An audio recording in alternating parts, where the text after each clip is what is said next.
La 10e édition du séminaire international du Building African Financial Market s'achève et se referme ce 2 juin 2022 ici à Douala au Cameroun avec une séance intense portant sur le marché financier durable en Afrique et sur la régulation du marché financier centré sur l'innovation technologique. On prépare à cette cérémonie de clôture le président de la BVRM et président de l'ASEA, le directeur général de la BVMAC et les représentants des marchés financiers africains. Le discours de clôture du président de l'ASEA est revenu sur un certain nombre de recommandations adressées entre autres au gouvernement africain. L'ASEA propose désormais au gouvernement d'inscrire clairement le développement des marchés capitaux comme un axe stratégique majeur dans les plans nationaux de développement afin d'accélérer la croissance et l'émergence économique et sociale des pays africains.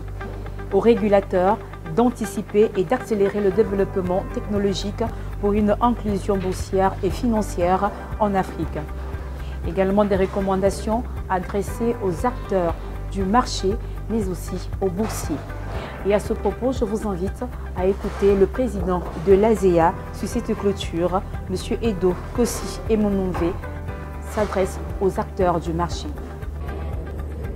La troisième recommandation est de mettre en œuvre toutes les actions visant à développer des activités de recherche, de diffusion d'informations, mais également d'accélération de la culture boursière sur notre continent. Et enfin, dernière recommandation pour les acteurs du marché, c'est de renforcer les actions de formation et de développement de capacités de tous les acteurs et du grand public pour créer les conditions de marché de capitaux africains vibrants, efficaces et transparents. Durant 2 jours, les acteurs boursiers d'Afrique centrale ont pu bénéficier des formations et d'expertises venues notamment du Ghana, de l'Afrique du Sud, de la Côte d'Ivoire ou encore du Maroc et de la Guinée équatoriale pour ne citer que ceux-là. Dont le but a surtout été de soutenir les activités de la BVMAC et solliciter davantage l'implication et l'apport des autorités et des gouvernements de l'Afrique centrale. Plusieurs échanges ont meublé ces 2 journées et de nouvelles stratégies ont été évoquées pour aujourd'hui ouvrir le marché des capitaux aux jeunes entreprises et aux start-up de la sous-région Afrique centrale. À ce sujet, je vous invite une nouvelle fois à écouter le directeur général de la BVMAC, M. Luimbanga Tolo. Nous avons un certain nombre de réformes que nous sommes en train de négocier avec le régulateur pour coter tous les jours. Pour améliorer un peu la communication financière, il faut que vous ayez à votre disposition des documents un peu standards de tout ce qu'on voit sur les autres places boursières. Donc ça, c'est aussi notre préoccupation. On est en train de s'en occuper. Mais également, il y a une série de réformes qui visent la liquidité du marché, c'est-à-dire la démocratisation du marché. Et on a une série de réformes qui sont aujourd'hui remontées au niveau du régulateur pour pouvoir permettre à ce que le ticket d'entrée sur le marché soit un peu faible. Nous allons parler du prix des actifs qui sont cotés, qui restent assez élevés pour les petits porteurs, les petits portefeuilles, les petits épargnants. Donc on est en train de travailler dessus. On voudrait aussi renforcer la visibilité de notre marché avec la création imminente d'un indice boursier. Parce que vous savez, au niveau de la communication des bourses sur le plan international, si vous n'avez pas d'indice, vous ne pouvez pas parler de votre marché. C'est-à-dire c'est une règle. Donc pas d'indice, on ne peut pas parler de la CEMAC en termes de marché financier aujourd'hui, tant que nous n'avons pas développé un indice.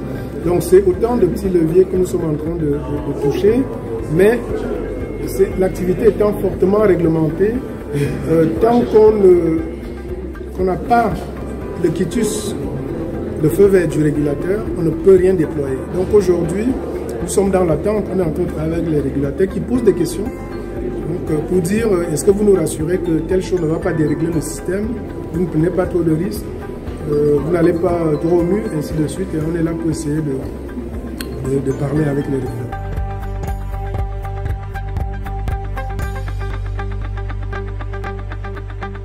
La 11e édition du Building African Financial Market se rendra du côté du Botswana qui accueillera les experts et les représentants des marchés financiers du continent. J'ai hâte de vous retrouver pour la 11e édition que notre cher ami vice-président, le DG de la Bourse du Botswana, a bien voulu accepter d'organiser au Botswana l'année prochaine. Merci, mon cher ami Takelo.